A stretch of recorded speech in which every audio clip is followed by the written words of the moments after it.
This is Mindy's and my third and final interview with Ocean Robbins, the CEO of the Food Revolution Network, in anticipation of their upcoming Food Revolution Summit. It starts on the 28th of this month. If you haven't already signed up for it, go to foodrevolution.org. Sign up for the summit right now. It's going to be a great 10 days speaking with world leaders about nutrition and wellness. In this part of the interview, we do sort of a deep dive in family, cancer, the medical establishment's difficulty in coming along with all the evidence-based information about how we can use plant-based nutrition to treat cancer and how we can avoid getting it in the first place. I was diagnosed with prostate cancer. Yeah. 8 years ago. It was devastating. Yeah. I grew up in the South. I was diagnosed when I was 52, and I ate the standard American diet for my entire life, primarily of dairy, animal products, and junk food. I led the junk food revolution. I know, because of the research that I've done, that the foods that I've eaten in my diet in the first 52 years of life played a very strong, if not, was not the number one contributor to me developing prostate cancer. Unfortunately, I have a lot of doctors, and we spend a lot of time in doctors' offices, and it usually turns out that after about 15 to 20 minutes of the doctor consulting me of what they recommend, there's a lot of questions about nutrition that get directed to me. And I have found it personally, and Mindy has too, very frustrating with the knowledge we have about, particularly with prostate cancer, and Dean Ornish's work showing that simply changing your diet and your lifestyle can actually slow the growth or even regress the growth of cancer. There's still a strong lack of awareness about the importance of nutrition as an intervention with the standard treatments that we have to endure as cancer patients. Yeah. Are you seeing any improvement in that area? Because you are connected really with the leaders in the world of nutrition as it connects to the medical community. I wish that I was. My own aunt just went through bladder cancer and was given a pretty low prognosis for survival. She did make it through after some pretty intense surgeries, and her life's never going to be the same, but she's alive and well, thank goodness. Through her entire journey, her oncologist never once mentioned diet at all. And this is despite the fact that we now know that 90% of cases of cancer are caused by a combination of diet, lifestyle, and environmental factors. Less than 10% are caused by genetics or luck. And given that over 90% are caused by this, we also know that the odds of success in reversing or fighting cancer are dramatically impacted by a diet and lifestyle. And somebody like her, who even has been considered cured now, her chances of having some other form of cancer or a recurrence are dramatically higher than if she had never been through all this. And even so, for her doctors not to mention food to her, I think is bordering on malpractice. I would agree. But it's not malpractice because it's normal. And we can't entirely blame doctors because less than a third of our medical schools have a single required course in nutrition. The average physician today, in 2018, gets less than 19 hours of nutritional education in all of medical school. And most of those 19 hours are focused on what people in the know refer to as a kind of reductionist view. They're looking at specific nutrient deficiencies and how they play out in the body. They're not looking at what dietary patterns they should be recommending to their patients or how to influence them in a good way. So, of course, there are doctors who are taking in a growing interest in alternative and complementary approaches in nutrition and lifestyle factors, but they're not paid to do that. They're paid to diagnose and write prescriptions and get people taking drugs and going into surgeries, and they're given often 5 minutes with a patient, which isn't really enough time to walk them through how to make a real lifestyle change. So, it's an uphill battle. Even for doctors who really care, they have to learn about it on their time. Right. Or as part of their continuing education credits, which they can do. But it's not part of the system. And the medical schools are teaching to the test. And the tests that are given to physicians or would-be physicians when they graduate do not mention nutrition. So for a medical school to teach it is actually going to be a handicap towards their graduating classes passing the tests, because it's extracurricular, if you will, and they're trying to teach to what's actually going to be necessary in order to graduate. So this is a deeply entrenched system that's being funded by insurance companies, dollars and what they'll reimburse. You know, if doctors were reimbursed for prescribing broccoli like they're reimbursed for prescribing chemo drugs, I personally think we'd see more broccoli eaten in this country.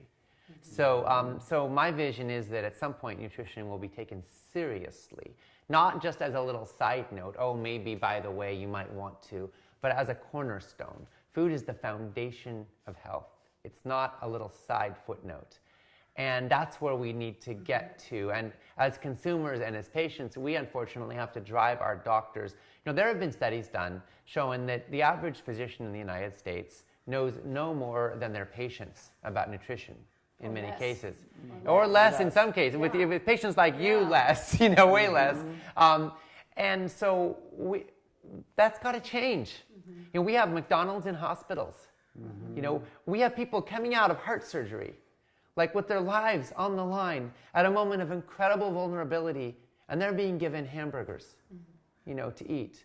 This was getting radiated, and we went down to the bunker for radiation, and they had Donut Thursdays, and every Thursday donuts came in. Donuts coming into the waiting room. You know, I get the thought, somebody's been through hell.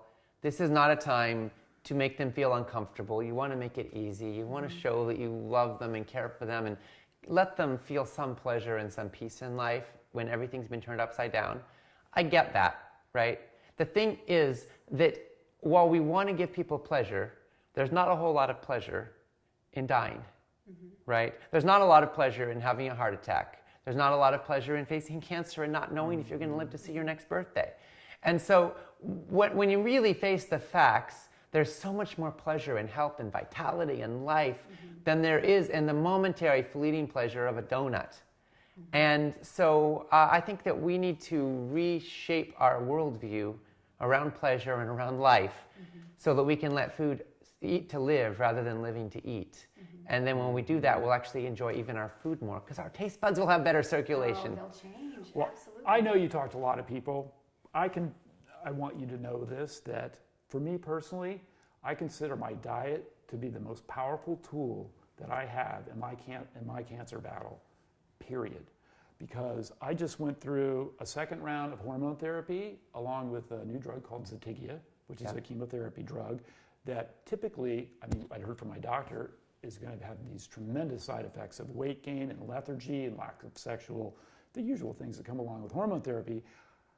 I absolutely breezed through the treatment. I just talked to my doctor this morning and he said, well, we're going to give you some time to recuperate from that treatment.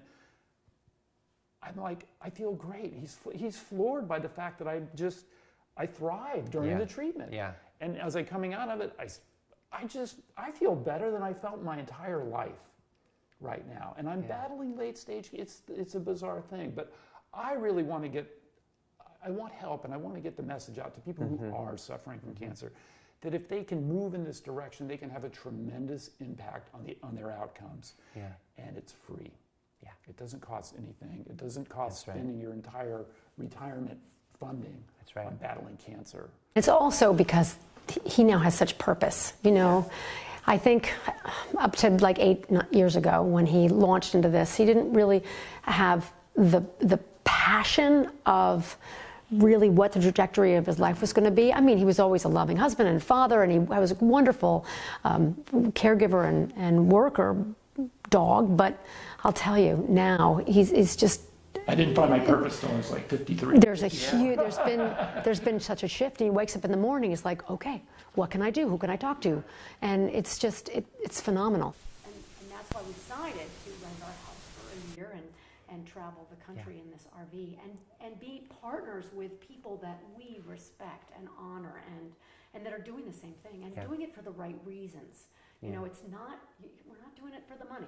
Yeah. We're doing it because it has to be because done. It really matters. It has to happen. Yeah. One of the things that I like to say to people is, you know, if you are suffering right now from a debilitating illness, from some health crisis that has you in pain or in fear, there is an opportunity in that that can catalyze radical change. And the actions and the lifestyle and the diet style that got you where you are will not get you where you want to go. But sometimes when we encounter these moments of truth, where we recognize the true consequences of the status quo, we become available and open to radical change.